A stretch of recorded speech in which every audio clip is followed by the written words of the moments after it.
চিতল পিঠার সাথে হাঁসের মাংস। প্রতি প্লেট কত করে ভাই? 300 টাকা প্রতি প্লেট 300 করে। এবং চিতল পিঠা একেবারে গ্রামীণ যে পরিবেশ, সেই পরিবেশের সাথে সমন্বয় করে এখানে প্রক্রিয়াকরণ হচ্ছে।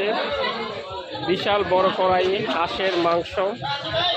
কি কি থাকছে একটা প্লেটে? হাঁসের মাংস কয়টা পিস দিতে? 5 পিস। 5 পিস। 5 পিস মোটামুটি বড় ধরনের এবং বিশাল বড় কড়াইয়ে খাবারের মান এবং স্বাদ কিন্তু অনেক বেশি। আমরা একসাথে গ্রুপ করে চলে আসলাম এবং একসাথে সবাই খাবো। আশা করি খাবারের স্বাদটা ভিন্ন রকম হবে।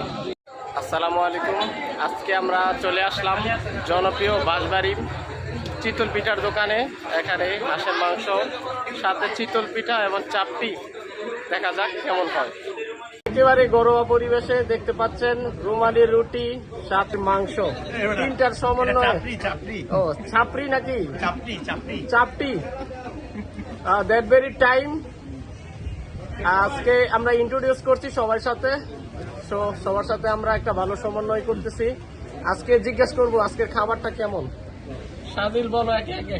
ভাই খাচ্ছি, আলহামদুলিল্লাহ ভালোই লাগতেছে। কি কিসের মাংস? গরুর নাকি হাঁসের? আবার মাংস হয়? আমরা আগে শুনতাম হাঁসের ডিম সবচেয়ে জনপ্রিয়, এখনকার মাংস তো অনেক জনপ্রিয়। আশিক ভাই কি খাইতেছেন ভাই? হাঁসের মাংস দিয়ে খাইতেছি। আমরা না হাঁসের মাংস আমরা অ্যালার্জি শুনছি। না, আমার এগুলা কোনো সময় হয়নি। আমাদের এলাকার অনেক হাঁস ছিল, বিভিন্ন জায়গায় গিয়ে হাঁসগুলো কমায় ফেলতেছে। আপনারা রান্না করে দেওয়ার লোক নাই। ওই যে তরুণ প্রজন্ম কি জানি বললেন আপনি? তরুণ প্রজন্মের নতুন ঘটক সে হারিয়ে গেছে আমাদের কাছ থেকে। ভাই কি মনে হইতেছে? 300 ব্যক্তি মাঝে মাঝে আসা নাকি আজকে আসলে কি হাঁসের মাংস খায়? নামালকের আর কাদের জানি হত্যা করা হইতেছে বললেন আপনি? হাঁসের মাংস জনপ্রিয়, সাথে চাপটি এবং রুমালি রুটির স্বাদ। এখানকার দাম একটু বেশি মনে হচ্ছে। নাবালক কি জানি বললেন? নাবালক হাঁসগুলো আর কি বিধবা করে দিচ্ছে। নাবালক হাঁসগুলোকে অপমৃত্যুর জন্য দায়ভার তাদের হবে যারা এখানে এসে প্রতিনিয়ত খাবার খাচ্ছে।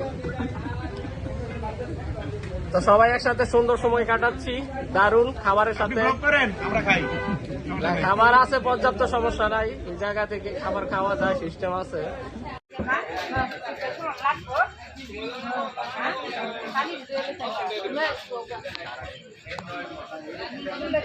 এটা দেখি গরুর, মুরগি, হাঁস একসাথে।